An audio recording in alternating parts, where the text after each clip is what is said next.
All right. Well, for today, Mitch is MIA. He hasn't been texting back in 2 days. Don't know if he's alive.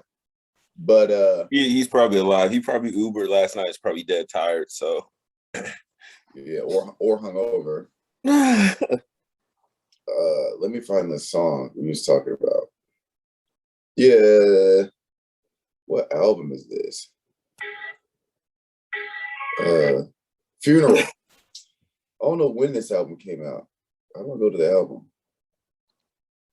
Funeral came out 2020. You know that Lil Wayne album. It's a Lil Wayne album. Yeah, it came out 2020. You hear about Funeral? About Lil Wayne? Yes, bro. Hold on. I had to look at the cover art first. It's literally it just says Funeral. That's it. It's nothing else. It's just the word. Oh yeah. And then the deluxe version of the album is 32 songs. Jesus. Yeah, I remember this album. I only got one song on it downloaded, so. It says 32 songs, but oh, never mind. See. Yeah, I don't know why he did that. With 32, half of 32, 16, he could have just came out with 2 albums with 16 songs. I don't get why artists be dropping albums with what's that Chris Brown album that has like 40 songs? Isn't it like isn't it with like Young Thug, like the Joint album? Is that what it is? No. It's not the Joint. That's you talking about Slime and B? No, I'm talking Indigo. That's what it is. Go to album. Indigo has it's 32. So it's the same as Lil. But 32 songs, you could break that up into 2 albums, or if you wanted to, half of 16. You could break it up into 4 EPs, bro. Right? 8, 8, 8, 8. Yeah, you could break them into 4, or you could finesse it and have 2 albums and then use those other songs and add them to a deluxe. You do it that way, right?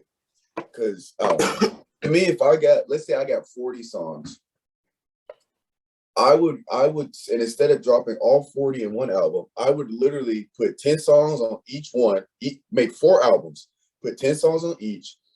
And that way I got content. If you drop a whole 40 album song, people are gonna listen to it. That's a little overwhelming, I feel like. Well, yeah, most people aren't gonna listen to all of it. Like Indigo's too much. I tried, it's too much. But after 6 months, okay, it's old, it gets old. And then, a year later, people are like, all right, what's the next album? I would really just let's say I can make 40 songs in like 2 or 3 months. Not just grind. I would drop 1 album a year. That's 4 albums that I have pre-made in 2 months. So if I was an artist that made music, I would every now and then I go on like a 2-3 month grind and just pump out as many songs as I can. Obviously songs here and there with features and shit. I pump out as many songs as I possibly can and get 60 something songs, just a ton of songs, break them up into albums and just have albums on deck. Mm-hmm. So after a little bit, all right, let me drop album. Kind of how I do my Instagram. I take a bunch of pictures all at once, and then I just drop them every now and then. Instead of dropping 10 pictures at once in one post, I got pictures on deck. I got drafts. Yeah. So when it's okay, I ain't dropping nothing in a minute, or I post in a minute, let me drop something. I would do it like that instead of loading up these albums. But I got a question. What do you think is the perfect amount of songs on an album? I feel like it's from the 10 to 12 range. So I don't want it to be too short, but I don't want it to be too long. I was gonna say 10 to 12, 15 is that sweet spot. Really? Yeah. It also depends. If it's a good album, 15, 15 is perfect if you're vibing with it. If it's an okay album, more like 10 or 12. It just depends how solid it is. But I think more than 15, you're kind of getting into that. These are a lot of songs. Yeah. You gotta think about it too. People want their certain features amount, and then they want their singles and all that stuff on it too. Yeah. That all. So before we get into it and everything, what the hell have I missed from the last podcast? What? Topics and everything. So this is the last 2 weeks there's been some stuff, but I haven't really been paying that much attention. So I didn't know if y'all brought it out to light or expanded a little bit on it, or I don't know. Oh man, I think we just said that we said something about you not making it just because you had some stuff going on. I think. Yeah. I barely be remembering. But no, what we've been kind of doing since the football season start is we go through each game, we look at the Vegas odds, and we just say whether we go with Vegas odds or go against it. We go through every game. And that's just like a little section. So it'd be like, I don't know, for example, let's just say Tennessee and Patriots play. I don't know who they play. I haven't looked yet. And it'd be like Patriots by 5 or some shit like that. I'd be like, I'll take Titans by 3, or Mitch would be like, I'll take the Patriots, and then we just move on. So it's just like a quick section. Are you using DraftKings? No, I got this app called The Score. You know that it's also that Instagram I follow that I post all the sports stuff. That's the app I have. I don't know if you can see that. Is it this one? Yeah. The Score. And so, like, as you can see, I follow all these teams. All the teams are yellow are the teams I follow. But I keep up. I literally stay on the SEC at the top. But I keep up with all the SEC games. And then, so if you go to NFL football, it tells you like the Vegas odds. Speaking of SEC real quick, Tennessee. Bro, I didn't want to bring that up to you, but I knew somebody was going to bring it up, but I didn't want to I didn't want to be the person. I just got to bring it up because I got beat people to the punch. Here's the funniest part. So me and my buddy Kevin, some guys from when we all played at Mizzou or whatever, we were looking at Vegas odds. I always just like looking at Vegas odds because Vegas, for people that don't know, when they do the odds in Vegas is like where the hub for betting, and usually a lot of the people that create the odds to win or lose, they're headquartered in Vegas or whatever. So when people say Vegas odds, they just mean like if you look on an app or whatever, the odds of somebody winning, that's what they're talking about. So it's not like, I'm not saying Vegas odds in terms of just some random dude. I'm talking about what the sports book, what the sports analysts say who should win, right? Yeah. And so I like looking at them because if you look generally throughout the history of sports betting, Vegas is pretty on point. Like there's whatever logistics or learning algorithms they got going over there, they're pretty spot on for the most part. Now, obviously, there's upsets and underdogs win. For the most part, they're pretty spot on. Because I watched one game where I think it was Bama. One of the teams Bama's played, the Bama was supposed to win by 45. And I was like, 45? And they were playing, I forget who they were playing, but I was like, 45? Because the team they were playing weren't that bad. I think it was another SEC team. It might have been Florida. I don't know. But I was like, 45, that's tough. Like, that's a big spread. Yeah. And then, of course, the game happened. Bama won by 49. I was like, that's pretty damn close. Like, you know what I'm saying? Or like 47, something like that. Was it like you said it was an SEC school? I don't know. I don't even remember if it was actually Bama. I just remember it being a team that I was looking at. Large spread. Yeah. I'm pretty sure it was Bama. It was either Bama or somebody. No, in NFL, nobody. Anyway, it had to have been college. So we're like looking at odds. So we were looking at the Missouri game. Missouri was favored to win by 3. And the over-under is 65.5. Now, the over-under, you know how betting works, right? Yeah. So people that don't know or are listening or watching, the over-under is 65.5. They're basically saying that the total points, so between both teams, the total points scored is either going to be over 65.5 or basically over 66 and over, or 65 and under. And you can bet that. So if both teams score 30 points or whatever, then it's under 65.5. And if you bet under, you would win. That's how the over-under betting works. So it was 65.5. So I was like, it's a high-scoring game.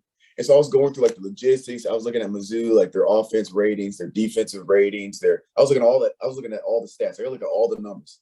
And I was like, yeah, it's probably gonna be a high-scoring game because both their defenses aren't that good in the grand scheme of things. They aren't that good. So I was like, oh, that's crazy. And my buddy Kev was like, bro, I'm gonna be honest with you. Tennessee might beat the spread by themselves. I'm like, what? Tennessee's not scoring 60 on Missouri. Like, you're not gonna have an SEC. He said that before the game? Yeah, he said that the day before.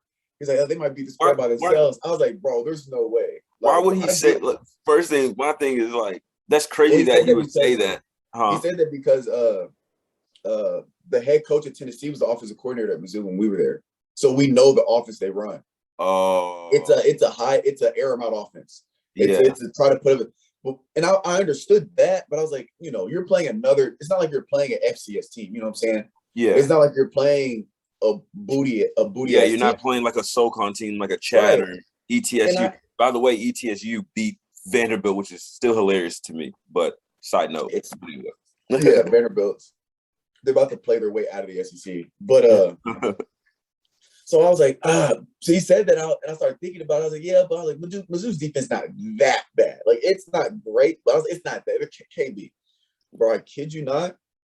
I didn't get to watch the game because I'm driving, because I was driving here, which I'll explain while I'm here anyway. Uh-huh. Every now and then I'm looking at the score, and so they're like, we're looking at the score, and like guys were talking shit because I was like, I had Mizzou by 3. And they're like, bro, it's 21-3. And I was like, well, I made a bet with somebody. Mm-hmm. And the bet was he was taking Tennessee by 3. I was taking Mizzou by 3. Now, luckily, we're playing team and spread. So basically, Mizzou had to, if Tennessee won, as long as they didn't win within 3, I'm good. Because he lost the spread, obviously. Because they won by 40 something, close to 40. So I was okay. If Mizzou doesn't lose, if they don't win, as long as Tennessee doesn't win by 3, I'm good. Because then neither of us have to pay out. Neither of us won. Mm-hmm. So we were in the group mates, we're talking shit like, bro, you lost the bay. I was like, no, I'm good. If Tennessee blows them out, I'm straight, right? Bro, they scored 62 points. I was like, Kev, you're right, bro. They almost beat the 65.5 spread by themselves, bro. That's crazy I was though proud that of them. that's crazy though that he said that and then it actually came true. Like you really never, Close. It was close. If we were yeah, betting, he would have lost, but he would have been close as shit. yeah. But if you bet over regardless, you won just because. But if you're betting Tennessee to go over by themselves, you'd have made people nervous for a minute. Was it really that good of an offensive game from Tennessee, or was it I just think it's just Mizzou's defense is that bad. Because damn? they're not UT's not that good this year. Yeah. They lost to Florida, which Florida's They a really top don't 25 have a team. quarter. I mean, they Hooker's been playing good, but Milton he can air it out, but his accuracy is just awful. Yeah, and I don't know. Yeah, I think that was just they're not gonna play at that level. It's just because Mizzou just didn't show up. I don't think Mizzou's that. I don't think they're that bad. They're not as bad as they got beat. I just think they didn't show up. Obviously, I'm Yeah. not there in the locker room, so I don't know. It might have been one of those games where it's a thing where you're going into a game against a team you think like you got big egos. You're like, oh, we can beat this team. You go in And like it that doesn't with big pan out. heads. Yeah, you can get aired out. That's happened to that's happened. I mean, that's happened to us and obviously high school. That's a lower level like competition, but still like it's the Yeah, same yeah. concept. If Like, you don't come with your shit, it don't matter who you playing. You can get aired out. yeah, for real. Because who Tennessee lost to a non-conference team, so I forget who it I was. forgot who it was, but it was one of those like losses where you just like, I could have expected it, but at the same time couldn't. Let me see who it was. No, they won. They lost Pittsburgh. Pitt. Yeah, I remember that. But yeah, man.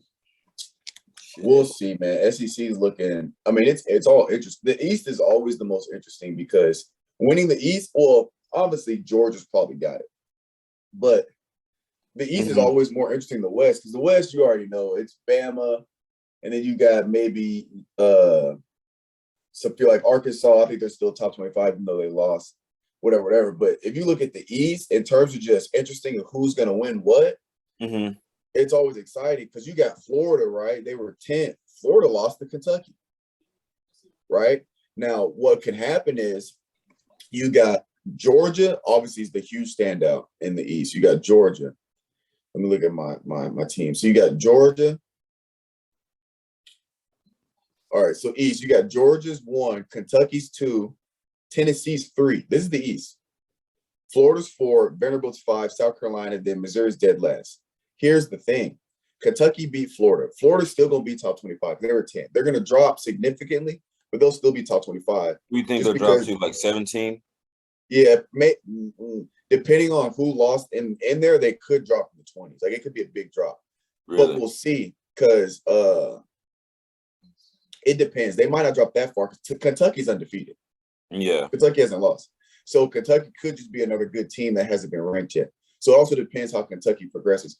But Kentucky's probably going to slide top 25 because they're 5-0 in the SEC, and they're in the SEC. 5-0 in the SEC this late is you should be top 20.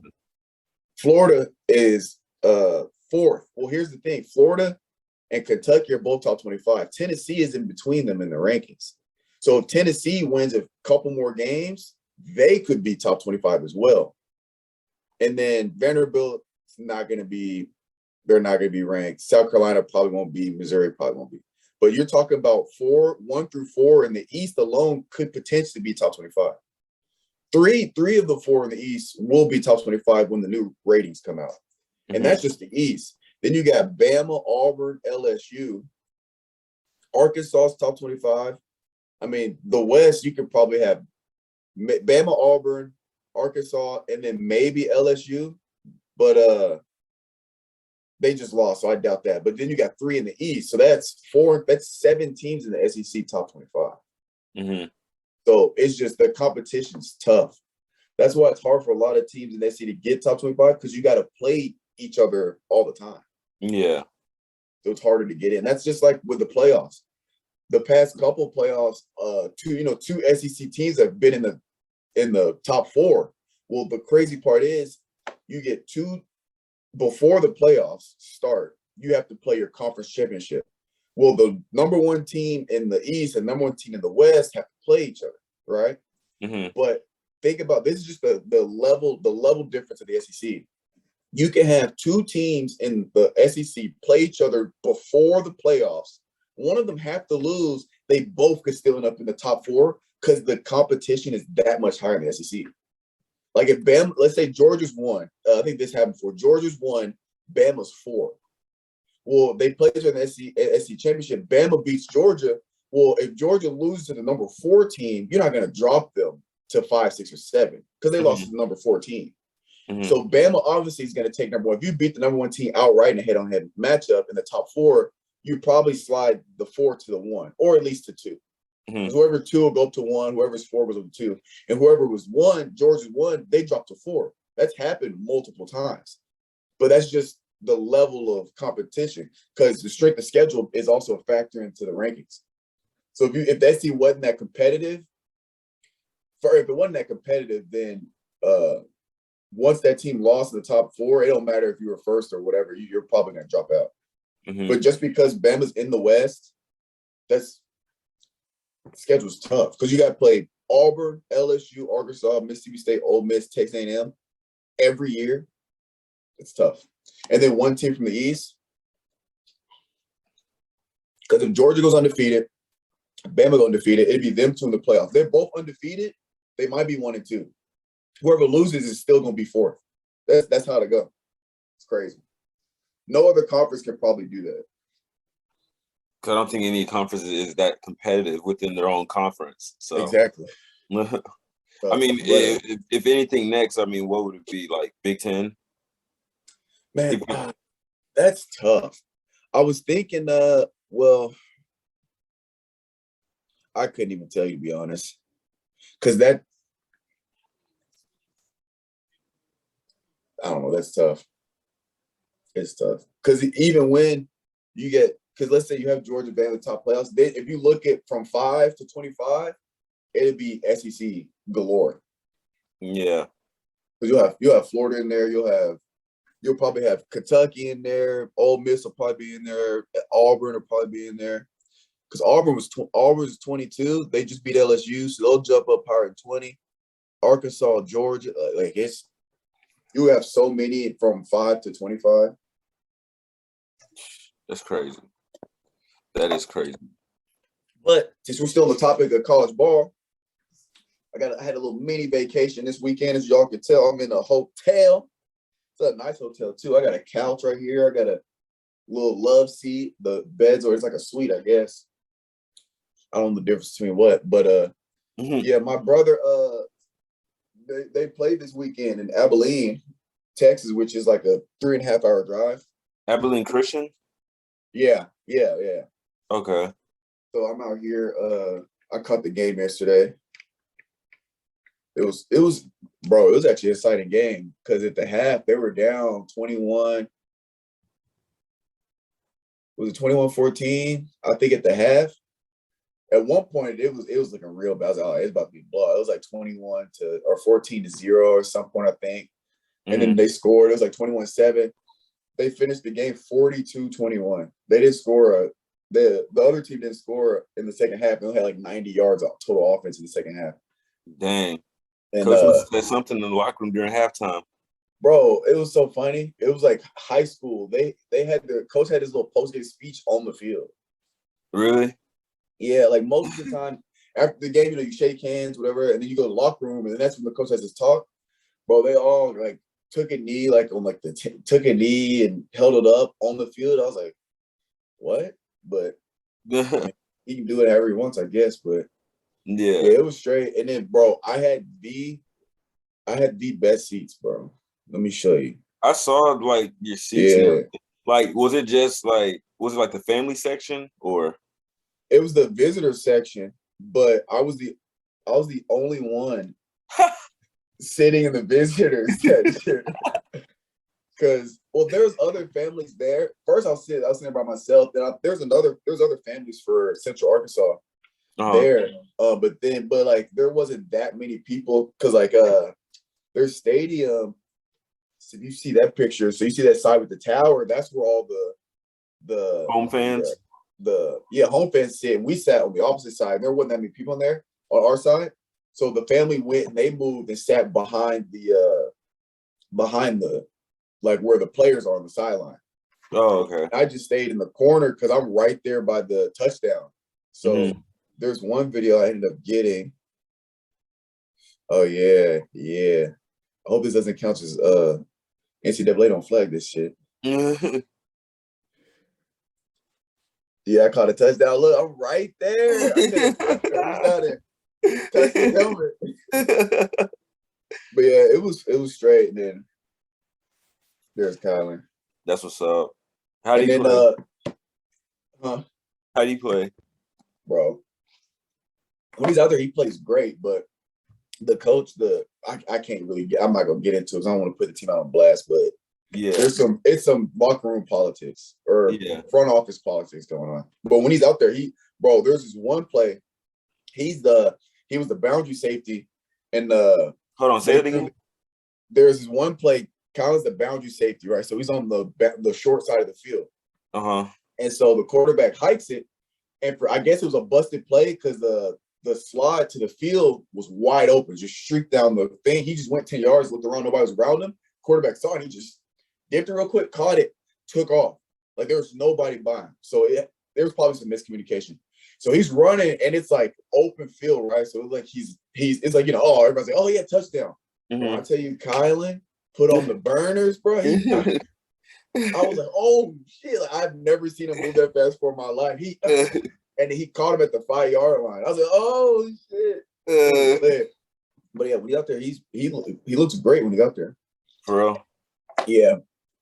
And then they play Stephen F. Austin State, which is another team in Texas. And I think they play them October 30th. So I'll go to that game too. And that'll be the only 2 games in Texas. But that one's a 5-hour drive. It was only 3.5 here. So at least it's not that bad of a drive. No, it's not crazy. Cause I left Saturday mornings. I didn't have to like get here Friday night or nothing. And then my mom got me a hotel. You said what? I said you be driving to Tennessee like at least like once a year. I know. So it's like that little 5 hours ain't nothing to you. No, it's really not. I just got the game's at 4 though. p.m. The game here was at 6. So I got up and left at like 11:30. Got here at like 2:30. And and then went and ate, checked in the hotel. I was chilling, watching some TV. Then I left. But for the next game at 5 hours, I'd probably have to get up pretty early in the morning to get here in time. Jeez. But we'll see, because my mom said she'll give me a hotel for that game too. So I'm like, bet. Yeah. A nice little weekend trip. All right, so let's get into these Vegas odds for these games. So we were talking about. We gotta finish about college football though. What do you think about Bo Nixon, about how he came back after the Georgia State almost lost last week, and how he basically, I wouldn't say he retained his starting like spot or whatever, but I basically think he got it back now because his performance at Georgia Southern wasn't too great. Did you watch that game? The Auburn, I forgot who Auburn played. LSU? Yeah, yeah. Okay, I was about to mix it up. Yeah, did you not see it at all? Mm-mm. Bro, he made some amazing plays. There's like at least like 2 plays like where it looks like he was sacked. I did see one play where he was scrambling like right, and he went back left. And he threw it across the last minute. He yeah, Carter for that touchdown. Yeah, I did see that. I didn't even know he was still I didn't know he was still with Auburn. You know what's the funny thing about it? He reminds me. Do you remember Perry Ellis from Kansas? That's from a long time ago. No. Perry Ellis, like, there's a running joke, I guess, like with Perry Ellis, because it seems like he was there for so long. They say like, oh, like he's like a 6-year senior or whatever, some bullshit like that. That's kind of what I feel like with Bo Nix is like it feels like he's been there for so long, like extended out his 4 years, Well, he probably has, because you get that COVID year. So there's guys that have been. That is true. Yeah, there's guys that's been playing for. If you redshirt and stay all 4 years of eligibility, that's 5 years. If you do that with a COVID year, that's 6. And then there's some guys. Hold on, I don't understand the 6th one. I don't understand that. How does that work? Because the year with COVID doesn't count, so you can just come back. It doesn't count towards eligibility. Oh, okay, that makes sense. Because there's some people that I know that like are still like at their school, and I'm just like, I thought this was your 5th year, and they're just like, obviously I didn't ask them, but I was just curious about that. I'm like, you've been there over 5 years, dude. Like, how do you still have eligibility? So yeah, the COVID year, and it's because what conference was it that didn't play during COVID? There was only one Power 5 conference that didn't play. It was either, I don't know if it was Big Ten, it was something like that. Anyway, Pac-12, something. One of those conferences they didn't play like when everybody else did. Well, because the NCAA has to be equal across all grounds, the conference that didn't play, it's not fair to those players to count that year against their eligibility. So what you do is, all right, well, for that conference, that year doesn't count towards your eligibility because you didn't play. Well, if you do that for that conference, you have to do that for all conferences. Every conference. And that's how you have the COVID year. Now, there's some politics that go into that, because the coaches have to also agree to want you back. So if you're a guy that doesn't play much, or you're a guy that they really don't want you there, and you ask for that COVID year, they can say no. So, because you have to take up a scholarship spot. Yeah. So I mean, obviously, in the coach's defense, in their defense, like, you can't have a guy that only does 2 or 3 things at a decently want to come back or whatever and be like, oh yeah, and he's taking up a whole scholarship.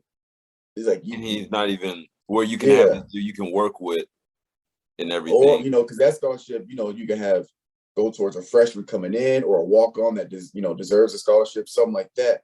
Mm-hmm. So it's really, the only people really taking those are like guys that are actually contributing, or like guys that play a lot. Yeah. So there's a lot of politics there. Sheesh. But yeah, it's a long time. Stanford beat Oregon yesterday. You see that? Bro, I didn't see any college games besides. Bro, check this out. So it's like late game, right? Stanford's down. I think they're in the red zone. I don't know what the actual yardage is. I think they might be like maybe 7 yards out. I think they throw. So it's a pass play. I think it's like a play action. Fakes the handoff, throws it to the right corner. Right. They throw a flag for pass interference. Right. So they get another play. They do the same play but the opposite side. But dude, the way the dude barely got his feet in. They caught it, went to OT. Stanford, I think Stanford gets the ball, they score. Oregon comes down the field. I think they're like, I want to say like 4th and like 10 or 12 or something like that. And just try to like quarterback gets out of the pocket, scrambling, trying to find somebody, just throws it away, bats it down and all that. I was like, oh my, like college football. This is the first year I've actually like watched college football and actually been paying attention. So this is kind of exciting to me, just seeing all these upsets and all that different stuff. Because like I said, man, this is the first year I've actually paid attention to what's going on. Usually I just watch on like highlights on ESPN or something like that, but nah. Shit, it is a lot to keep up with. I mean, especially with all these teams and all these like games, especially like the ranking games and everything like that. Like, yeah, because I mean, keep up with top 25 is 25 teams right there. I keep up with SEC obviously, and then I do SEC and top 25, and with and I try to keep up. I say top 25. It's really just SEC because just trying to watch one conference, that's an all-day thing. And then I just try to catch the highlights or like the news feeds about the other top 25 games. Mm-hmm. It gets tough. It's a lot of games because you only get you got to think about all these games are all in one Saturday. You got those few games that are on Fridays, but you're talking about the entire NCAA. It's on Saturday. One Saturday. It's one day. Dedicated it's all in one day. And it's a lot of games. It's a ton of games. All right. We're at NFL. Okay, so first game. You're on the score. Yeah. You're on the score right now? Let me go to it. Now, where do you go to see these Vegas? Because I never used the app for this before. So you on the NFL football and it shows you the games? Yeah. So if you look, you see where it has the time on there? Yeah. So like the Giants and Saints, it says 12 p.m. Yeah. Are you on this? Yeah. So you see right there next to the time, it says -7 and it says T42. Yeah, okay. Yeah. So the 42 is the over-under. And the -7 is right there by the Saints. On the same level with the Saints. So that means they had Saints by 7 with the over-under of 42. Okay. And that's the current. That's always the current. The opening was 43.5, but it's moved to 42. And I'm taking the Saints because Giants haven't won a game this year. Like, man, what's going on with the Chiefs, man? They've been taking some L's. I mean, it's hard to stay good. They're not playing bad though. That's the thing. They're not playing bad. It's because their defense. Their offense is playing well. It's all whenever it's a team that's like, oh, they're not playing bad, but they're losing. It's usually because of the defense. Because the offense isn't playing bad, but obviously if losing, it's because their defense is giving up more points than their offense can score. Yeah, it's usually how it goes. Because let me see, where is it at? Where's last week? Where's the Chiefs at? Yeah, Chiefs scored 24 points. So I mean, their defense gave up 30. 20, like if you 24 points in the NFL, like it's pretty solid. That's not that might not be a guaranteed win, but if you score 24 points every single game, you should win at least half of them at the bare minimum. Like worst case scenario, you should win at least half of them. Like your defense shouldn't be giving up more than 24 points every game. That's not good. Yeah, if you putting up 24 and giving away 24, it's like, come on, dude. Right. Now, usually it is becoming a high scoring league though, but still. All right. Who you got? Are you taking Vegas odds? Yeah, so you said obviously I'm gonna go with you with the Saints one because the Giants haven't won. I'm not confident in Jalen Hurts right now as a quarterback. Next one? No, for Chiefs. For the Philadelphia Chiefs game. Yeah. So I'm not taking him. I'm not taking. I'm I gonna don't take even it. think it's about Jalen Hurts. It's more about that Eagles defense Yeah. because Eagles. Wait a minute now. Their Eagles defense is seventh in the NFL. Chiefs defense is 31st, but the Chiefs offense is seventh.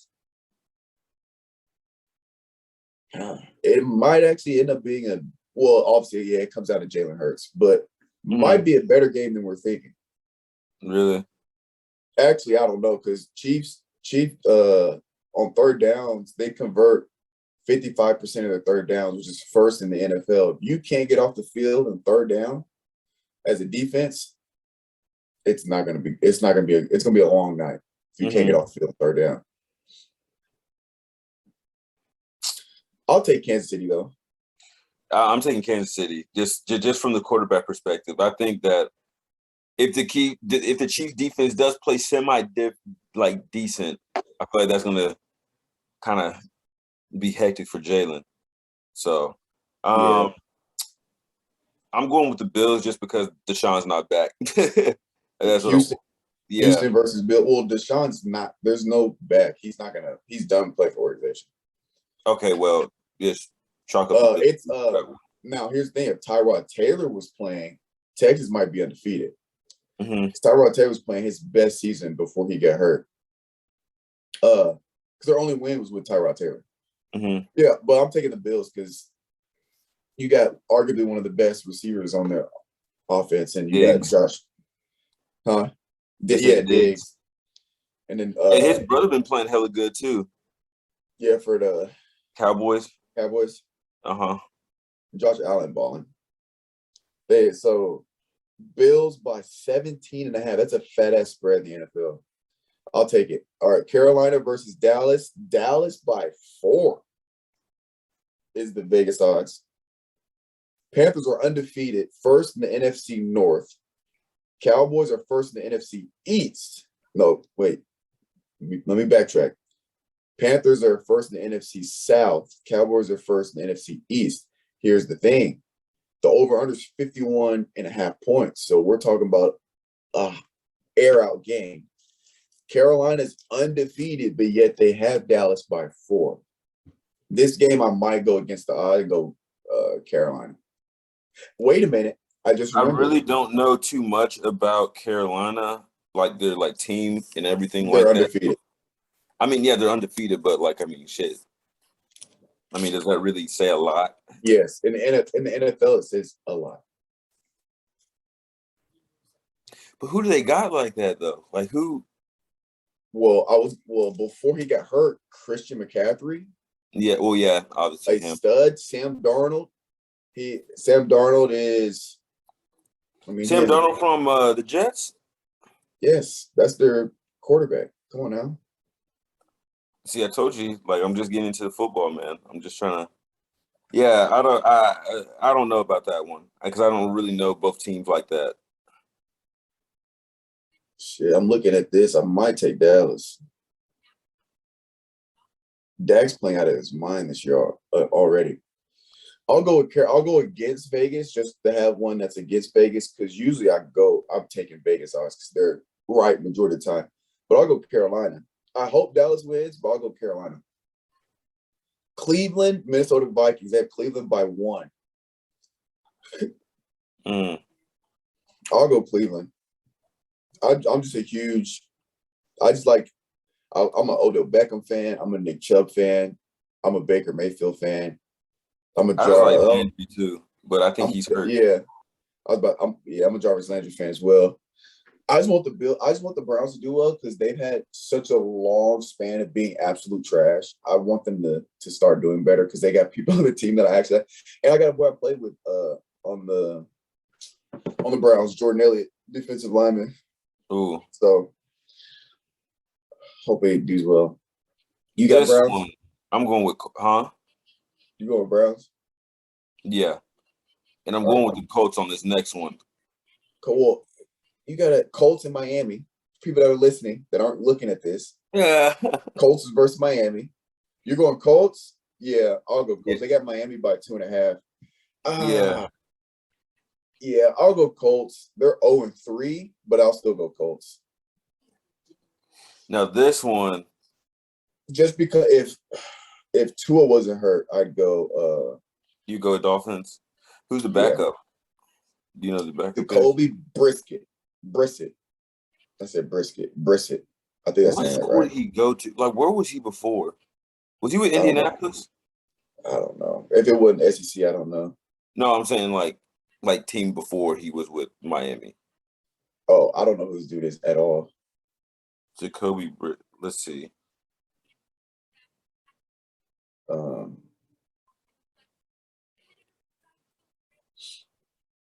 Yeah. Yeah, it doesn't give you like his information. You have to Google it. Huh? I said you'd have to Google it. Yeah. All right. Who are you taking? You said Colts, right? Yeah, I'm taking Colts. Yeah. The game of the day, the only game that really matters, the Tennessee Titans versus the New York Jets. They got Titans by 6, but I think it's a little disrespectful. Actually, I take that back. Are they saying that because Julio and AJ are out? What?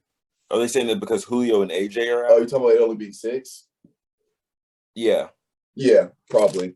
If Julio and AJ weren't hurt, it probably still would be that big, maybe 10. But yeah, I'll take Tennessee. Now, here's the thing. Well, I was gonna say I think it might be closer than we think because you take away our 2 deep threats at receiver, but Titans got a good organization and they're smart, and you still got the king at running back. So I'm glad this is the first game we have with those guys out. I'm glad it's not like the Cardinals or the Chiefs or some shit like where like you're that. just like, oh, we got to do something. Yeah, where you need to play your absolute best. No disrespect to the Jets, but I mean, you can not play your best. You can bring your B game and probably squeak away with a win. You don't have to bring your A game. Yeah, and plus they got a new quarterback that doesn't seem too confident. So yeah, his passer rating is 51.6, which is terrible. He has more interceptions than touchdowns. He has 2 touchdowns, 7 interceptions, which is not good. And my boy Derrick Henry is leading the league yet again in rushing so far, which I hope he gets 2,000 yards this year and have 3 consecutive 2,000-yard rushing seasons. No NFL player has done that ever in the history of NFL football. Is he on pace right now? I think he's on pace. I don't know. What game is this? This is game 4. Yeah. So he has 353. Let me do some math. 353 divided by 3. So he's averaging 117.6 yards per game. Let's times that by 17. If he averages 117.6 the rest of the season, he'll get exactly 2,000.3. Well, it's basically exactly 2,000. With the pace he's on now in 3 games. So he's the average 117 for the rest of the season. You think that's doable, depending on the schedule? Yeah, it's doable. Because I feel like he's gonna. But I feel like it's gonna be two games at least. Like later on the season, 2 games where he's gonna bust out for at least close to 200. I really feel that. He already had a 186. I think the rest of the season, at minimum, he'll get 100. And like you said, I think he'll have a few games where he's like 150, 160. So I think he'll average out to. I think he'll average out over 117. I hope, because the first game he only had like 60. I think the second game is when he had 100. He had 200 plus total yards. 186 was rushing. The last game he had like he had 100 plus last game. And again, against the Jets, if I remember correctly, let me look at the matchup real quick. Their rushing defense is 15th, so it's literally average. Their rushing defense. So we'll see with the Jets defense, he might have a field day. But it's all game planning. All right. Next is Lions, Bears. They got Bears by 3. Dude, I like Jared Goff so far. I like I'll him. take. I'm going with Detroit. Yeah, I'll go. Huh? I'll go Detroit because Justin Fields shit himself last game. I don't think he's going to continue to be this bad, but I think it'll take a few games for him to figure it out because he didn't play well. Which I told Mitch, I think he doesn't play well, which he didn't. I literally said before the game on the podcast, I was like, Justin Fields, I think he's going to be a great quarterback, but he's young. I don't think he's ready yet. So I think he'll have a terrible completion percentage, and it was an awful completion percentage. Really? His passer rating was 39, which is absolute trash. He had 0 touchdowns, 1 interceptions. So we'll see. But I think it'll be better than last game, but I don't think it'll be enough to win the game. I'll take Detroit. Cool.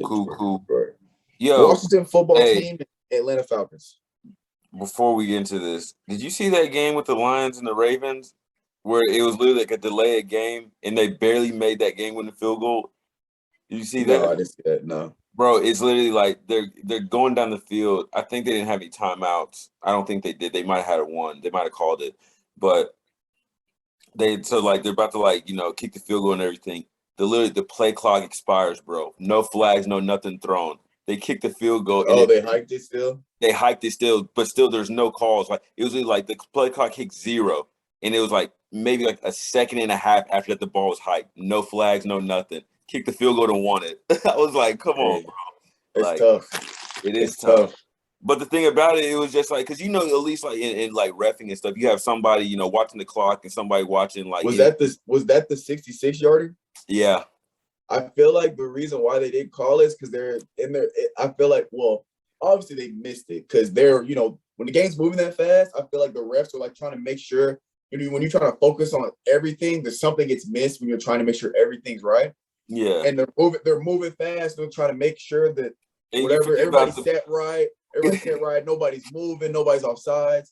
And then on top of that, in the back of their head, like, this is 66 yards. He's not making this. Yeah. So when the clock hit 0, they're just like, okay. I'm not saying they saw it and was like, oh, he's not gonna make it, but just it's so far back. You know what I'm saying? Like they've seen it before. Like they've ref plenty of games before, and there's somebody hit a 66-yarder. Like they're not making this shit. But that man put his whole leg into that one. It was damn near a kickoff kick. Washington football Falcons. They got Washington by 2. Oh, this might be the one game I really don't give a shit about. I'll probably just take Vegas on this one. Yeah. You think Matt Ryan done after this year? I don't know. I mean, he's got 707 total yards of offense. So I mean, he's getting yards. I'm looking at it. I don't know. It's a good question. He's at the age where he could be done because he's played hella long. Same team. Is the Falcons the only team he stayed with? I think so. I don't know. Yeah, we'll see. Arizona and LA. Wow. Rams by 4. I'll take Rams by 4. I'll take Rams. I don't know. D-Hop. Is Kyler out? No, I don't think so. Damn, he's got 1,000 yards already. Yeah, I'm gonna take the Cardinals just because D-Hop. I'm a D-Hop fan. Yeah, I'll take Rams. Shit, Matt Stafford's got a 129 passer rating. It's ridiculous. Yeah, I'll go Rams. They're both undefeated. Should be a good game. And they're in the same division. Rams is first, Cardinals is second. So whoever wins this takes the front seat. Seahawks, 49ers. They got 49ers by 2.5. I'm going to take Seahawks on this one. And Russell Wilson, 133. I'll take Seahawks. I'm a Wilson fan, and I think shit. I think Wilson, if he plays his cards right, he could be in talks to MVP this year. So, but for that, the team needs to start winning. So, which I mean, offensively, they're playing well. I think it's more of a defensive problem because, well, there was one game I think he didn't play that well. Well, I don't know because they scored 30 against the Titans. Vikings is the game where they kind of was bullshitting. I'll take Seahawks. Who you got?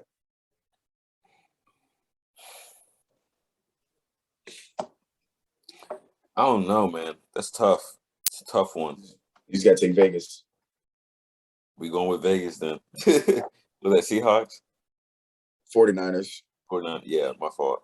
Pitt, Green Bay by 6. I'll take Green Bay. I'm going to go with Green Bay just because Pittsburgh seems like they're going down the drain right now. Baltimore, Denver. And is your boy still the quarterback there, Drew Lock? He's the backup. Who's the starting quarterback there? Teddy Bridgewater. Oh. Well, now. Teddy's moved around so much, dude. Like, I can't keep up with him, bro. Like, but the Broncos are undefeated. He's playing well. So, do you think he's going to come down to defense? I mean, any game in football always comes down to defense because if you can stop, as long as your team scores a point, or as long as your team scores, a point, if you make sure that the other team scores less, it's a dub. So, I mean, it's easy to say that, but it's always about defense. You can score as many points as you want. If your defense out there bullshit, it does not matter. I'm going to go with Lamar because you never know what he's going to pull out his back pocket. You just never know. Bro, here's the thing. So this game, the Vegas odds is called PK, right? So there's no number. PK means pick 'em, which means the spread is so close. They don't know who. It's like a 0. Like that's literally what like a PK means. It's like it could go either way. Even Vegas is like, this is gonna be a dead even ass game. Yeah, I don't know, man. I think I'm gonna go with Lamar because you never know what Lamar's gonna do at the end of the day. So yeah, it's like a push in blackjack, if you know what that is. No. So they're pretty much predicting a draw. I'll go. I'm a Lamar fan though. I'll go Denver though, just because. I got people on Ravens and Denver. I'll go Denver, just because they're undefeated. I think they're undefeated. They got more. I'm gonna say they got more confidence, but Teddy Bridgewater's playing at a little. He's playing better than Lamar. You got Melvin Gordon in the backfield. I mean, I'll just take Denver. Now, here's a really good game. Tampa Bay and New England. They got Bucks by 6.5. I'll take. You really think that's gonna be a good game? Honestly, you really think that's gonna be a good game? And I'm not trying to say hey, it's not. It's gonna be a good game simply because of the fact Brady is gonna beat the brakes off the Patriots. I'm not saying it's gonna be a good game like close. I mean, it's gonna be Brady's gonna go out there and destroy the Patriots, and it's gonna be lit. Yeah, I feel that. I hope he does. We'll see. Because Gronk's not playing, which is like a big deal. I think Antonio Brown's he's good now because he didn't play last game. Who you got? I mean, I'm going with the GOAT, Brady. Come on now. Las Vegas Raiders and the LA Chargers. I'll go Raiders, undefeated. Derek Carr's playing well. Oh, actually, they got charged by 3. Herbert has been playing fantastic. And I got him on fantasy, bro, and he literally won me that game when they played the Chiefs. Like he's the only reason why I won that last week. Now, yeah, but here's the thing. Well, Chargers defense, their total defense, 16th. So you're looking at average defense. Mm-hmm. You want to know who has the first offense in the NFL? The number one offense in the NFL? It's not the Chiefs. It's the Chargers. You got the number one offense going against the number 16th defense. Herbert's got to score a lot of touchdowns to keep them in the game. And even with Herbert's, like, even though he's playing fantastic, their offense is only 10th, which, you know, it feels like it should be higher because this dude's playing crazy. It's only 10th. Yo, I'm going to ask you this question after you get done, actually. Chargers, you said who? I'm going with Chargers because I'll go Raiders just to go against you and Vegas. Okay. And then Thursday night, Jacksonville. Oh, that's already played. Yeah. Jacksonville Bengals. All right. We're done with our NFL odds section. For you guys that are betting, go ahead and bet. We're not responsible for any money you lose because we're just looking at Vegas odds and numbers. So and we are not telling you what to pick. But bro, right. I'm glad that I actually got on this. Did you know NBA season starts back tomorrow? Yeah, it's regular season tomorrow, right? I didn't know that at all. I thought it was pushed out to another week. That actually makes me very, very happy. So, what in the what? Yeah. What's that? Hey, it's called Center Stage. So I'm on my school iPad. And if you turn on Center Stage, it's got this active lens. So when you move, it moves to keep you in the center of the. That's kind of dope. It's so lit. I know. That's what's up. We got NBA back, dude. Oh my god. Oh man, that makes me happy. That makes me so. I need the Lakers to come out and play like they really mean it. Because here's the thing. If the Lakers, like the way the Lakers have constructed this team, if they don't win the title, it's a fail. It's the definition of a fail. Like, even with the Nets, when they built that team, I knew they weren't going to win it their first year. I knew that because it's going to take them time. But you got guys that aren't too crazy old, so it works. And you got, you can get them back next year. The way the Lakers have their shit set up, they can't bring back everybody next year. Yeah.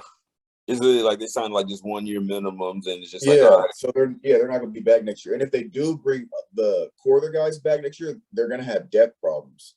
And they're going to have to go out and try to re-sign 1 year depth guys again. So I just want them to win it so bad because if they do, my boy Melo finally gets that elusive ring he's been chasing for 19 years, man. That's always been the thing. Oh, he doesn't have a ring. Yeah, bro. If they win, I might cry. I really might cry. He said I might cry. Like, not even joke. Because not only that, think about it. Westbrook finally it'd change careers for so many people. I was gonna say Dwight finally gets one, but he got one that first time. Dwight gets another one. Westbrook gets which solidifies him for Hall of Fame. I feel even if he didn't, I think he'd have been Hall of Famer even if he didn't win one. Well, I'm saying just him getting another ring. That's just basically saying yeah, I'm getting it regardless. Yeah. So he gets another one. Westbrook gets his first one. Melo gets his first one. Rondo gets his, I don't know which one. This would be Rondo gets third or fourth, right? Yeah. Third, I think. Because he got one with the Celtics, and the second one's with the Lakers the first time, right? Was the Lakers the first time? Yeah, Lakers, yeah. And then this would be his third. And then you have newcomers like what's it called? Malik Monk. I'll get his. Yeah, he gets one. Has DeAndre Jordan won one? DeAndre Jordan has not won one. He gets one, bro. Hold on, we gonna look up this roster real quick. Because I really forgot who is really all on that team because they make so many trades. Let's see. All right. Wow, I forgot this. Mac McClung, the dude that was in college just dunking on people. Do you remember him? Probably don't remember him. Went to Georgetown. He's on a two-way deal. He'll get I don't know how it works with two-way deals and everything. I don't know if you get a ring or not. So you got Kendrick Nunn. He'll get one. Oh, I forgot about Kendrick. Kendrick Nunn will be there. Austin Reeves, a dude from Oklahoma, which was just a great player. Wayne Ellington, Taylor Horton Tucker, obviously Dwight, LeBron, Kim Bazemore, Trevor Ariza. Oh, yeah. Trevor Ariza? Trevor Ariza's back on there. Bro, they got a solid defensive team. They have a solid defensive team, dude. My only thing is just how healthy can AD stay? They got depth. That's not a problem.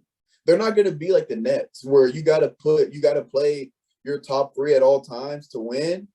They have so much depth. Because think about it. You got LeBron can run anything. Melo can run the 2 or 4. AD can run the 4 or 5. You got Harden. You got Howard can run the 5 straight ups. You have so many depth options. Bro. All right, AD needs a break. Okay, well, we still need to score. Put Melo at the 4, Dwight at the 5, LeBron at the 3. Then you got Trevor Reeves that come in at the 3. You got Kent Bazemore and come in at the 2. Bro, you have so much depth option and still. I'm saying, what I'm saying is like that whole team. I feel like is literally like obviously LeBron's gonna get his at the end of the day. Like he's gonna get his points. He's gonna do what he needs to do. But I feel like if AD is not healthy, that team goes from up here to no. That's false. I feel that way. I'm telling you. No, they fixed that problem. All right. If it happens, quote me on it. But think about it. Hold on now. Because AD was hurt all last year, and LeBron put the team on his back, kept them in there, right? Even when AD went down, LeBron still kept the team in the top 6 where they didn't have to play the play-in games. It's when LeBron got hurt where they had problems, right? But his usage went up, though. Listen. No, but I'm saying AD is no longer that necessary, okay? Because LeBron, I'm telling you, because AD didn't play half the season anyway. Okay, AD's gone. As long as LeBron's healthy, nothing else matters because he makes the guys around him better. So AD's out. Okay, what do? You have Dwight Howard at center, which he can still dominate. Dwight Howard at center. You put Melo at the 4. What's the problem? Bro, you're not seeing what I'm seeing. No, you're missing but you're not taking into account what happened last year when AD went out. It didn't matter. It didn't matter at all. I don't know. We'll see. We'll see if it happens. I see what you're saying, but like I'm telling you, it does not matter because it literally happened last year with a lesser team. Because you didn't have to. Because who was playing the 5 when AD got hurt? I can't even remember the team. Marc Gasol, right? Yeah, Marc Gasol. What was Marc Gasol doing? Not shit. Now that you have Dwight Howard that could come in and play the 5 with LeBron James. You remember what they did 2 years ago? LeBron James, Dwight Howard was destroying dudes in the pick and roll. But you have that option now. I don't know, bro. Dude. I'm just not set up on 80's not like that no more, bro. I'm telling you.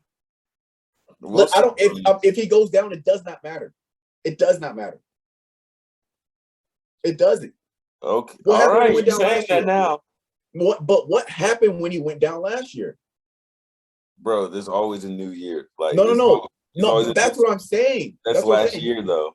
But no, that's my point. Last year, look, they're a better team this year than they were last year. Okay, they won't be 8th in the West, right? AD goes down. What happened? I hope not. No, what happened? Nothing, right? Yeah, bro. You're missing the point. As long as LeBron's healthy, none of that shit matters. What I'm saying, if AD didn't get hurt, they probably would have been fighting for that 8th seed. They probably could have got a higher seed. No, they were a higher seed. They were fighting for AC when LeBron got hurt. Oh, got to remember, it was when LeBron got hurt. They were fighting for the 8th seed. When AD went down, they were straight. They were still 5th or 4th. It's when LeBron got hurt and AD had to carry the team that they were fighting for the 8th seed. That's the problem. And And let's be honest, you talking about health. Look at the track. Besides AD, look at their track record. Hurt who? They're probably the guys that they have on the team have the least amount of injuries against across the guys that are playing. LeBron hasn't really been, besides that freak accident last year, he hasn't really been hurt like that. Melo, I don't think has had any serious injury. Dwight Howard hasn't had any serious injuries. Besides AD, you talking about healthy. These guys, and then, bro, you also got to remember, no matter what happens, if you got that high motor ass Russell Westbrook running the floor, he hasn't had any serious injuries. You're talking about some of the most durable guys on this LA Lakers team. I don't know.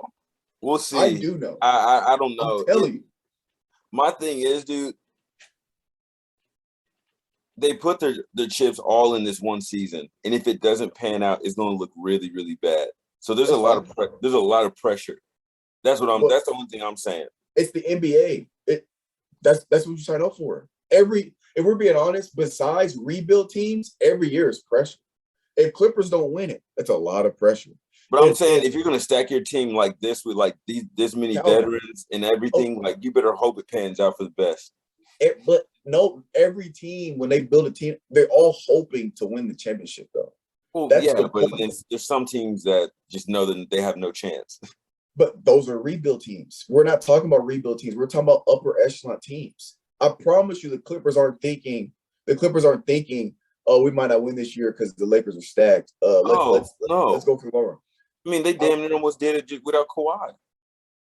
But you're talking about pressure. That's every team in the NBA, unless you're the Houston Rockets.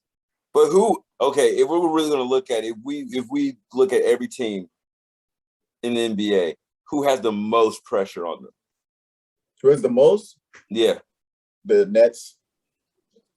Okay, I'll give you that one. But I think it's either between the Nets and the Lakers. I don't think Lakers have the most pressure on them because I don't think anybody's expecting them to win because of their age. Like, let's be honest. Look, let's break it down like this. Let's be honest. Do you consider the Lakers team a super team?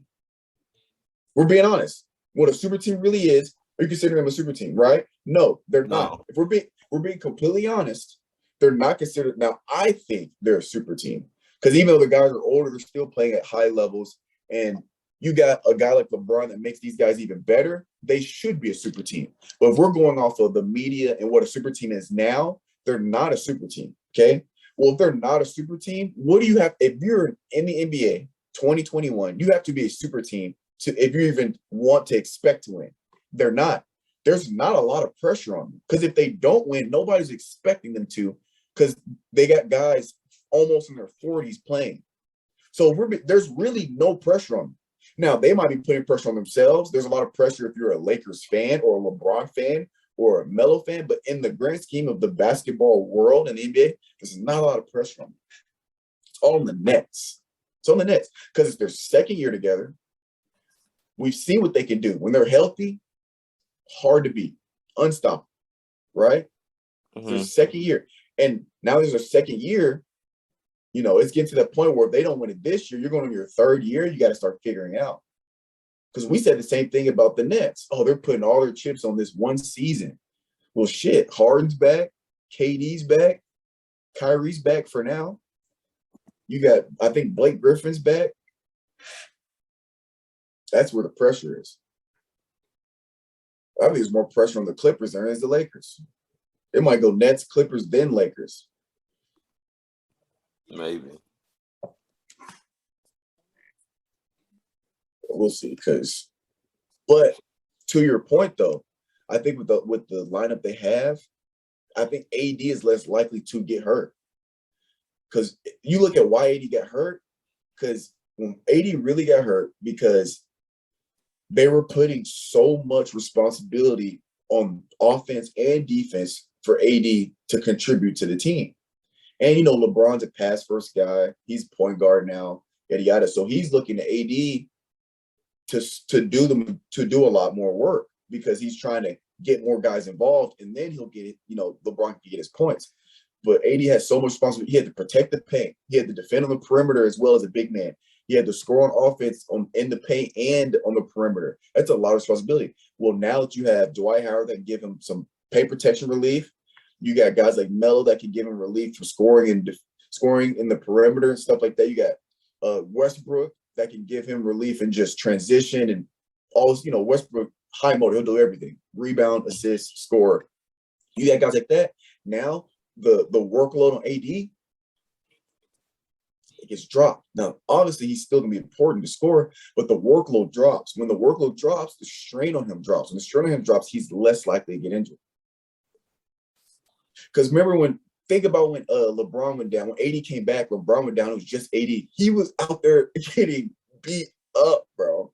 Yeah. You can see it in his face. He was doing rebounding, scoring, bring the ball up in transition, running. He was doing everything and got hurt again because, he's out there trying to drop 40 points to keep his team in the game and keep them out of being in the play-in. His body fell apart because he was literally doing everything. He doesn't have to do that anymore. He doesn't have to do that anymore.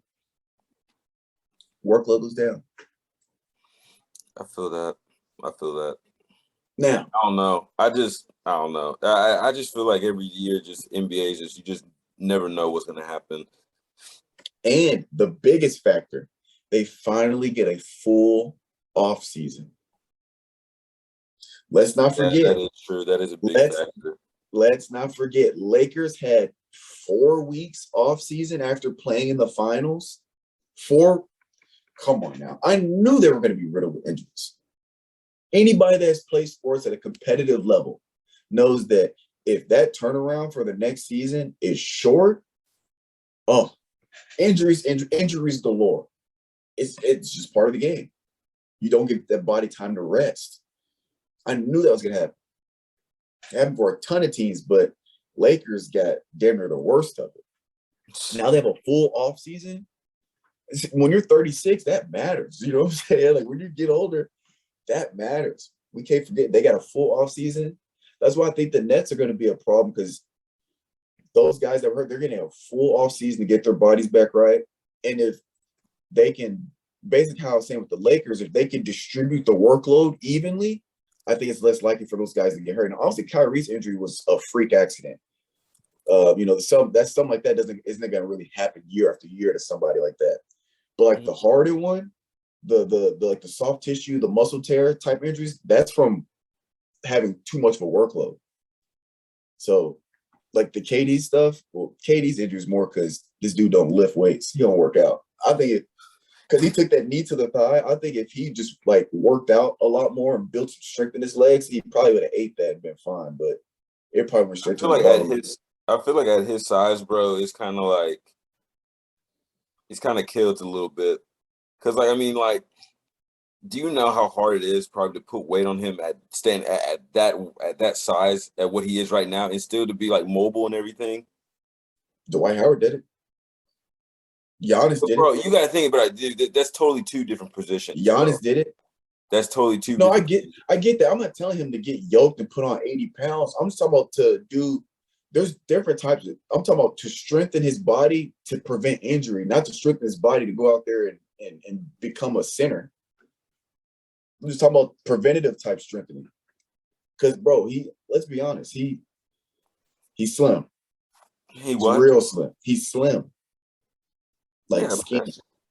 That helps him out though. Not really. That's why he stay hurt.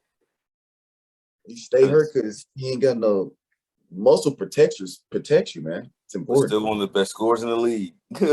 You're right, but he ain't when he's not out there playing because he hurt. I mean, if he was like, think about it. Now, I'm not saying if he was built like LeBron, but imagine if he took the weight room. I don't know if he probably takes the weight room seriously, but let's say he put on 20 pounds of solid muscle, just to stay durable. If he had been like that his whole career, he'd be in the argument up there with Jordan and LeBron, but he's not. He should be, but he's not.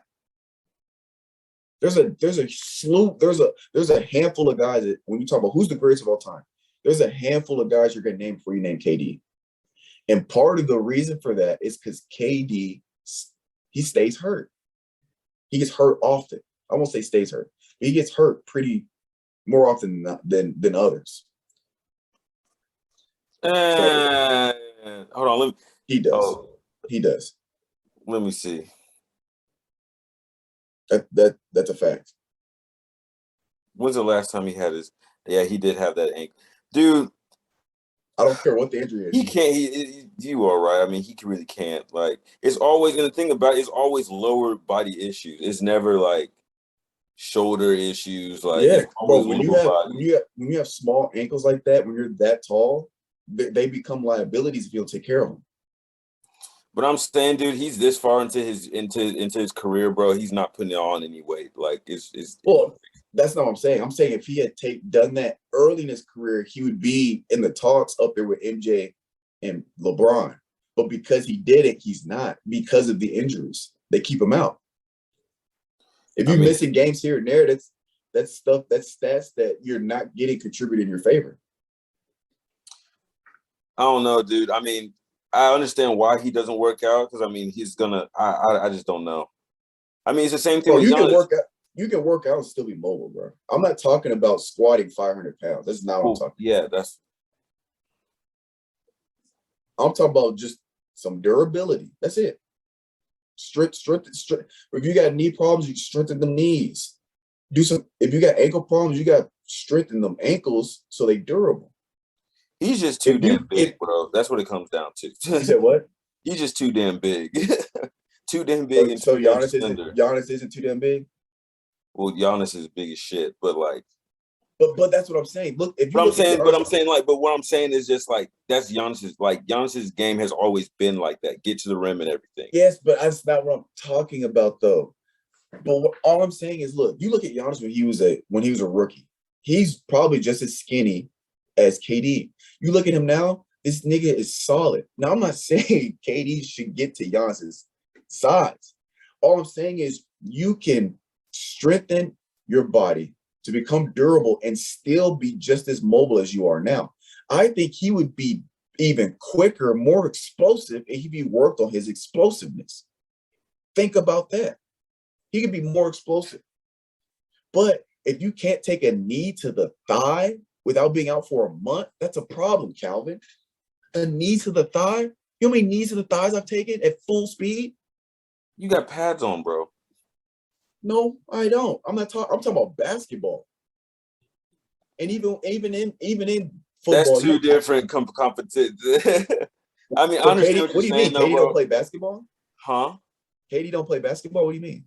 Bro, that is taking a knee to the thigh, that has nothing to do with the level. It has all to do with the size of the dude, the speed in which you're moving. That's all I'm saying. KD took a knee to the thigh. You can take a knee to the thigh at any level. That has nothing to do with that shit's gonna hurt regardless. That's what I'm saying. I'm not talking about scoring on dudes. I'm talking about, and the dude I took a knee from was like 250. So what we talking about, bro? You wanna know why? Because I got thick quads, Calvin. My quads not built like you, find it. So that's but that's the thing. People could get built like me. They just got to put in the work, cuz. Because I was a toothpick when I was little. I don't think I wasn't, bro. I ain't got. I'm trying to tell people I ain't got small genetics, bro. I worked hard for it. I was skinny as shit, bro. I used to be 160 pounds. Do you think I was yoked up at 160? No, bro. I ate my ass off when I was in the weight room. All right, you like to watch shows, right? You've seen this show called Squid Games, my friend? I don't understand it. Oh, I understand the plot of it, but it's just like there's so much stuff going on. Calvin, have you watched it? Episode 2. I started last night. Bro, it's so I finished it last night, bro. It's crazy. My thing. How many episodes are it? 9. I got a good ways to go. Don't say anything to spoil it for me. We're just gonna keep it at that. It's so good. It's crazy good. You know what you need to check out? You like documentaries? Is that a deep? Kinda. It depends what they're on. All right, hold on one second. Let me see like what the name of this thing is. Well, I told Mitch last week you gotta watch The Jinx.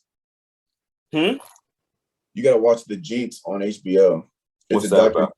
The documentary about this guy that murdered 3 people and wasn't convicted for any of them. it's good. It's not serial killer, but it's good. And it's like recent as hell. Like this documentary came out 2015. And because of the documentary, like they opened up the case again like this year on some shit. It's crazy. I'm gonna have to check that out. That sounds interesting. It's hella good. He's an idiot though, but you'll see why. But I'm watching like you are a fucking idiot. Is it like he slipped up on one thing, or is it like that type of deal? Well, so the documentary. So here's the premise of the doc. It's not gonna spoil anything. Here's the premise of the documentary. So this dude. I'm not gonna say who he is. Well, I guess I could. That's not gonna really ruin anything. Actually, no, like, I won't. I'll just say that. So like he wasn't convicted for any of it, right? But the documentary isn't on that. The documentary is so this guy produced a movie. Is it a movie or a show about the murders about the guy that the documentary is about? And he hasn't done any interviews because he wasn't convicted or whatever. So he calls producer like, "Hey, I want to do an interview with you because I think it'd be good PR to do an interview, and I want to tell my story because he said like it's always been about the media telling how the media whatever they can kind of make their own. So I want to tell my story, my side, so people can know the truth because he's like saying like I'm gonna tell the truth. People can know the truth. So the guy that's the producer like, all right, bet we get you an interview. So the documentary it's kind of cool. They set up. They talk about the cases. And then they also have him as an interviewer, and they're asking him about the case. So they have like the police reports, it had like the flashback and the people acting out as they're talking about like, this is what happened. And they'll have like the police people say like, yeah, when I was first arrived on the scene, I came here. And then they'll go to him and talking about like what happened on his end. So you kind of get the police report and what they were finding evidence, and you get what he's saying. Mm-hmm. And then, but the interview is like him. It's 33 years later. And so from the interview or from the murders or whatever, because it was like in the 80s, 90s, something like that. And so he's in the interview, he's saying shit. At first you're like, dang, maybe he did, because like it's like makes sense. Mm-hmm. And then he starts talking in the interview, you're like, bro, you're an idiot. Really? There's one point where his lawyers there, because his lawyers told him don't do the interview. Obviously, it's like they could get incriminate yourself. There's no problem. You don't want to incriminate yourself. Don't do the interview. But he wanted to do the interview. I guess he just wanted the PR. So there's one point his lawyers came in and said, "Hey, bro, like because he was talking to himself. He was like, hey, you got a mic on. It's like your mic's hot. Like we can't be saying anything. Like you can't be saying shit." Bro, and then towards the end, the producers started doing some digging. Bro, it's good. It's so good. Yeah. I'm gonna have to watch that. And it's like it's almost you're watching it live, kind of, where you're like, the producers start doing some investigating on their own, and they do a better job than the police did 33 years ago. And you're like, oh my God. I was like, oh shit, because they're finding shit, and then the dudes in the interview, and you're like talking like, just stop talking, keep talking, and then it's crazy, bro. Bro, I need to. What's the name of that again? The Jinx, JINX. JINX. Okay, cool. Yeah, it's on Netty. There's two things. Do you like obviously you like action movies and everything like that, obviously, but do you like action movies like mob movies or anything like that? Like that, like mob movies?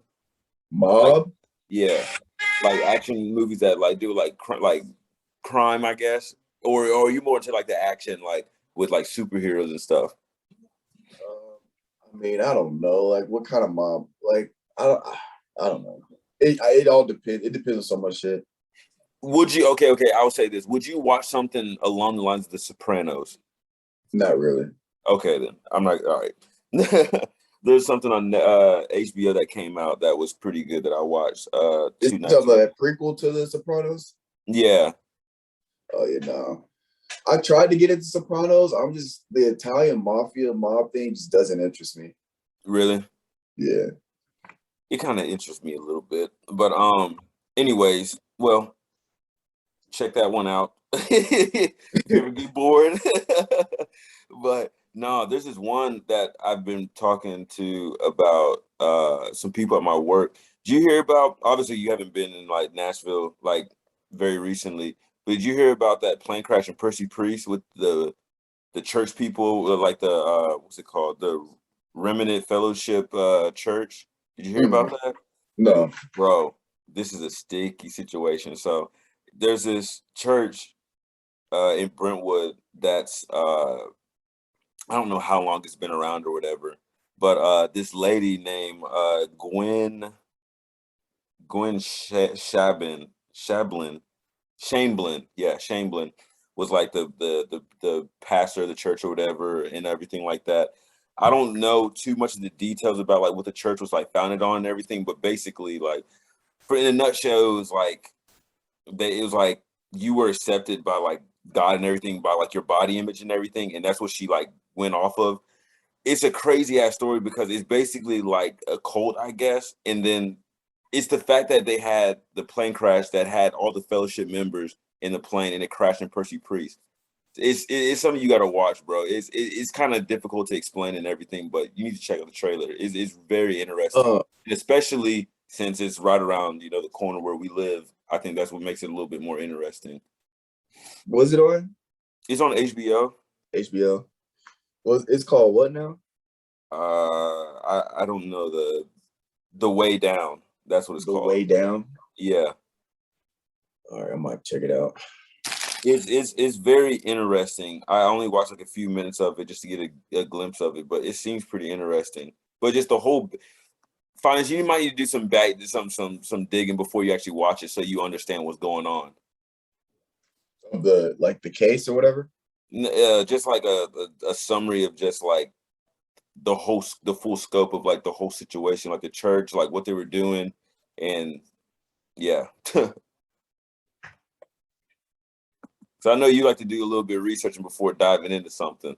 Yeah, I gotta know what's going on. Yeah, I mean, it's just a very weird situation, especially like anything dealing with the church and like hundreds of people dying and stuff like that on like a plane crash.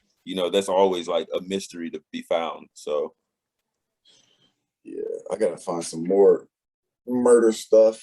I just like seeing where they mess up because it's usually, especially like serial killers, it's usually like one tiny little detail they did everything right, but everything right, but that one thing, and that's how they get caught. I'm like, you almost got away. Isn't that TV show Almost Got Away with It? Oh yeah, they have that. That's a pretty good show. They got like Almost Got Away with Murder or something like that. They got a bunch of different stuff, bro. You got any lunch tables? Bro, I haven't been on in 2 weeks, dog. I ain't got none. You got some? Not really, because I gotta check out this hotel in less than 30 minutes. You all packed up? Yeah, I just gotta put my laptop up and I just head downstairs. So how long is the drive back to San Antonio? 3.5. Oh, that's not bad. You still trying to do the IB Talks one? Oh yeah, later. Yeah. Sure. I was setting it up. We just do it when I get back. Yeah. I'll be in the crib for the rest of the day. So. All right, I'll just all right, bet. Well, ladies and gentlemen, we are live from Abilene, Texas. Let me stop. But yeah, we need to do one out in Arizona, low key.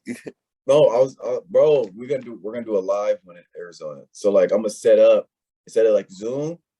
I'm trying to figure out how I'm gonna do it because if I do it on my iPad or my phone, it'd be too big of a file to export. So what I might do is try to Zoom it, or like I don't know how I'm gonna do it, but Zoom it and just have us sit next to each other. And we can do like a legit in-person one. Yeah, that'd be dope for sure. Yeah, and I'm gonna get some Black and Miles. Get some cigars. That'd be lit though, for real. Get some Black and Miles. That's funny as hell. Come on, Skip.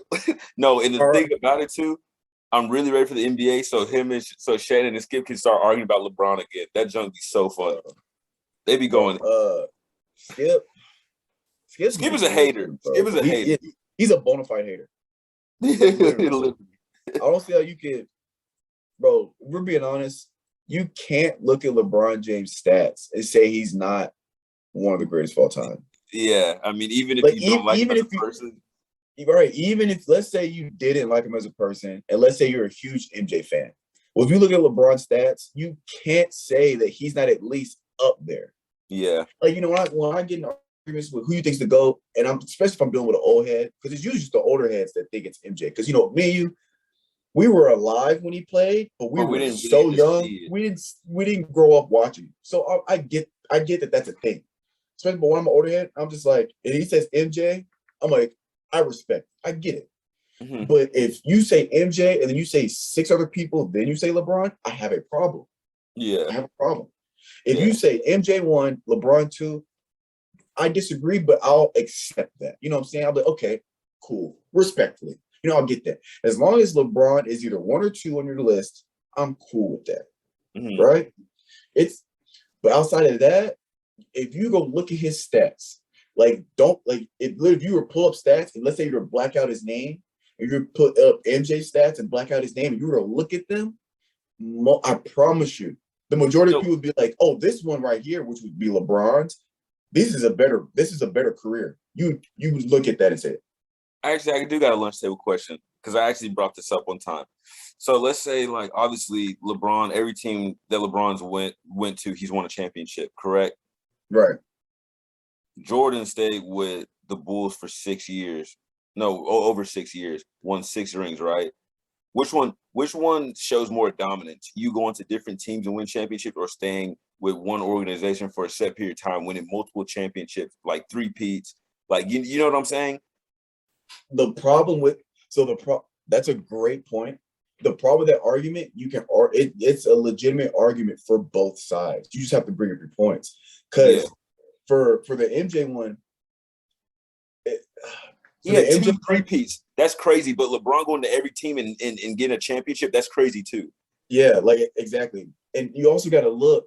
Here's the thing with MJ. Not only here's the problem when you're looking at the team, because when you get into the team thing, it gets tougher to debate because you look at that Bulls team. You could argue that's one of the greatest teams to ever be assembled. You're talking about one of the greatest defensive players and rebounders to ever play the game, in Dennis Rodman. Mm-hmm. You got one of the greatest two-way players to ever play. Well, 2 of the greatest two-way players ever play. You got MJ and you got Scottie Pippen. Now, if you break down the numbers, Michael Jordan led the team in points. Guess who led the team in everything else besides rebounding? Scottie Pippen. Scottie Pippen led in everything else besides scoring. That's huge. Now, every team LeBron's been on, he's led the team in pretty much everything. Mm-hmm. Scoring, I don't know about rebound, but for the most part, he's up there in scoring, assist, rebounding, all of that. Field goal percentage, he's usually either leading the team or is up there in that category.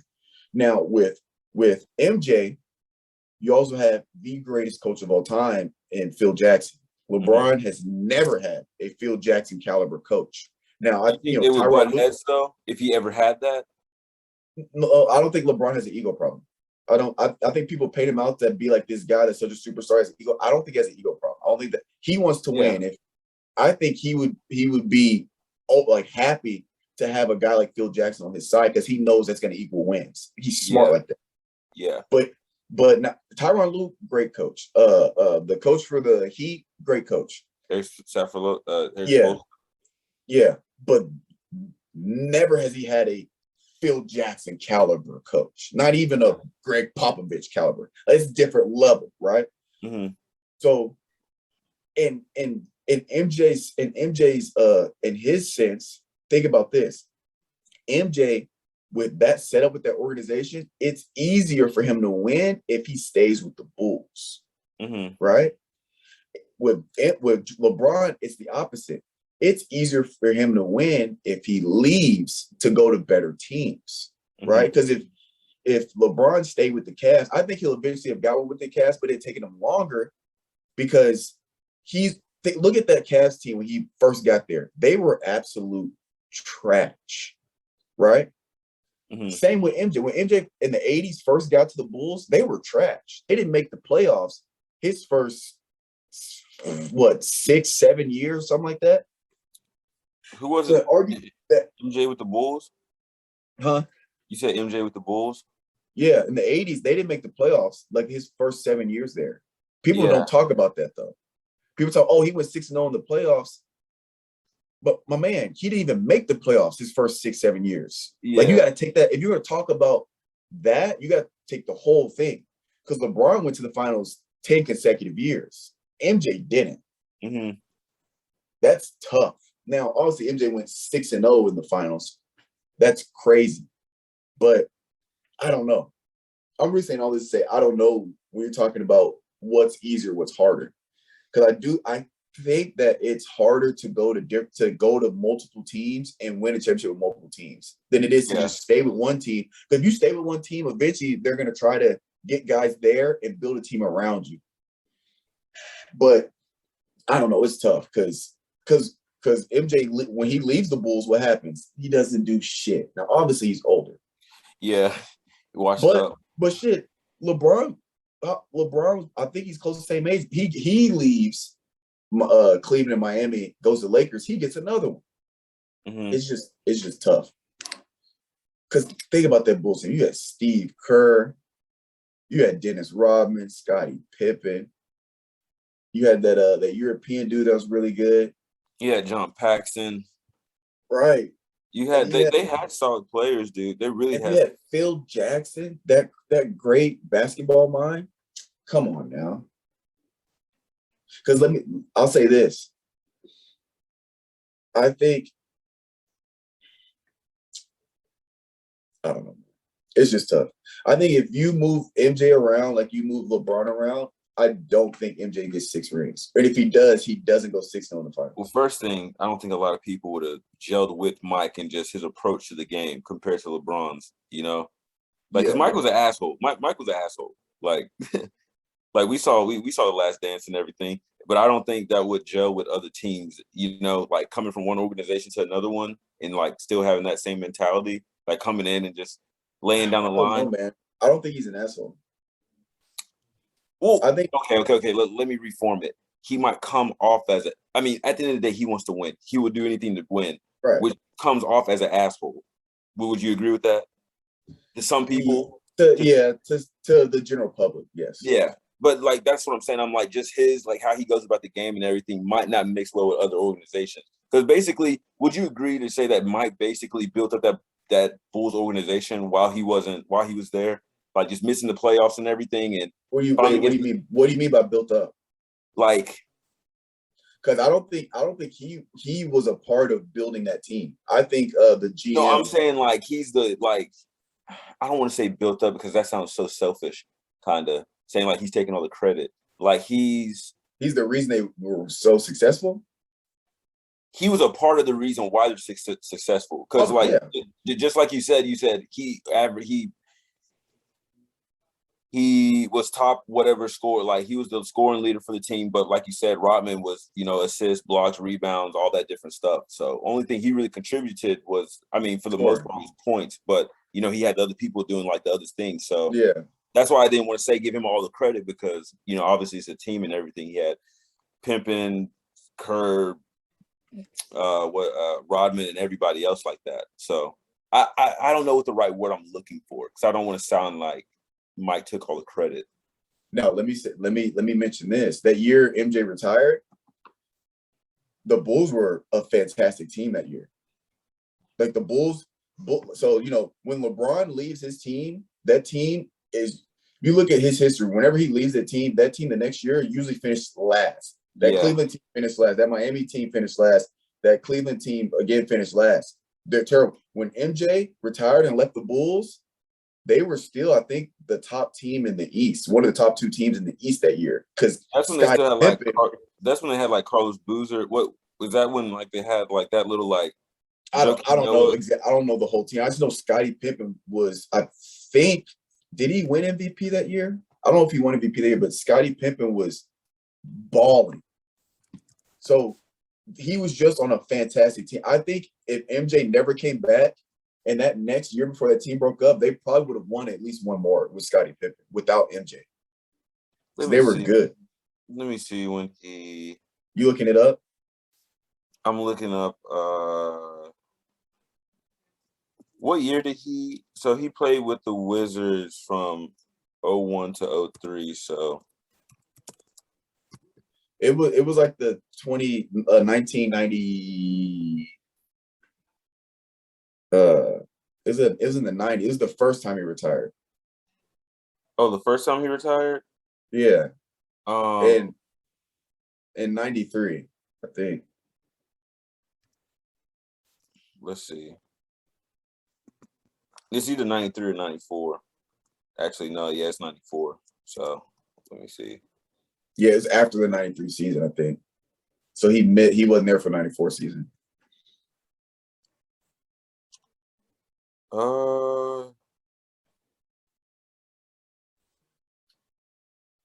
Yeah. What was their ranking? They finished third. Hold on. They finished third in the Central Division. They were 47-35.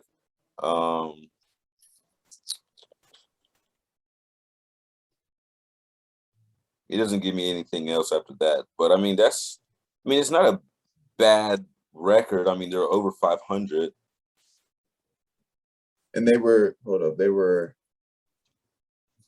they finished third in the East. Yeah. That's what I'm saying. Finished third in the East. Like that, if you finish third in the East, that's solid. You just missed the Eastern Conference Finals. Yeah. And that's the very first year without MJ. Because Scottie Pippen was, so I'm saying, I can't, it's not guaranteed, but I think from 94 to 99 or 94, 98, whenever they were done, I think Scottie gets one with the Bulls without MJ eventually. Mm-hmm. So, but you look at LeBron, but now we're talking about the individual player who when you're talking about who's better, I think the guy that takes these terrible, shitty ass teams to win championships, to me, that's a better basketball player than somebody that's just that's great. Now, don't get me wrong, MJ's phenomenal, great, but he's on these stellar teams already. You know, it's the same argument with KD and the Warriors. Warriors had broke the record for best record in single season, right? 73 and 9 or 8, whatever. You add Kevin Durant, of course they're gonna win a ring. Yeah. You know what I'm saying? Like, it's the same thing with MJ, but instead of adding MJ, you just take MJ away. They're fantastic. You take MJ away, they were still a great team. Mm-hmm. You take LeBron away, bro. When last year you took LeBron away, bro, there was a point in the NBA last year. We thought the Lakers were gonna miss the NBA playoffs because LeBron had to miss too many games. Think about that, bro. He got hurt. People were like, "Oh, that's it." Like, people, they're done, bro. Even people on the team knew that. Their press conference, they're like, we just gotta. They didn't say this. They didn't say this, but they're basically saying, we know that without LeBron, we're not as good. We just got to make sure we stay in a specific rankings to give us a chance for the playoffs. That's basically what they're saying in the press conference without saying that. Bro, it's like, dude. That's the difference, though, man. He leaves. They're trash, bro. I challenge you, if you're listening, go look up that what year did he take them to the finals? 2004? 2000? No. Which one? The year LeBron took Cleveland to the finals for the first time, but they lost. I think it was 05? I thought it was 06. I don't know when it was. They played the Spurs, didn't they, though? Wasn't it? I think so. I think it was either 05 or 06. It was one of those. I challenge you to go look up that Cleveland roster and tell me that they should have been they deserve to be in the finals. They No, did. bro, I remember that roster. That team did not deserve. Come on now. I mean, dude, that's when they had Mo Williams, Ilgauskas. Who else? Daniel Gibson. 07. Like all these. It was 07? Yes, I'm telling people listening, go look at if you're a basketball fan, go look at the 07 Cavaliers. And you can't sit there and tell me that team should have been in the finals if they didn't have the greatest player of all time playing. And then not only that, but go look at the Lakers in 07. Bro, it's not even that, dude. Can we just look at what they had to go against? They had to go against Tony Parker, Tim Duncan, Ginobili. Oh yeah, they weren't going to win that.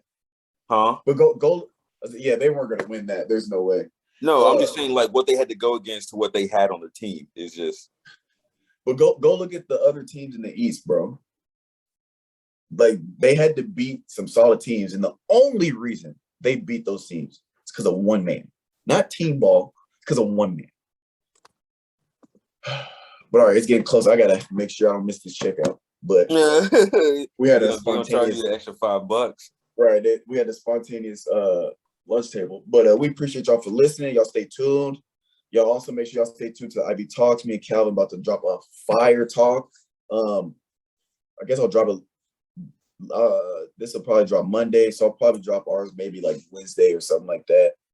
We'll have it somewhere, and then we'll hit that.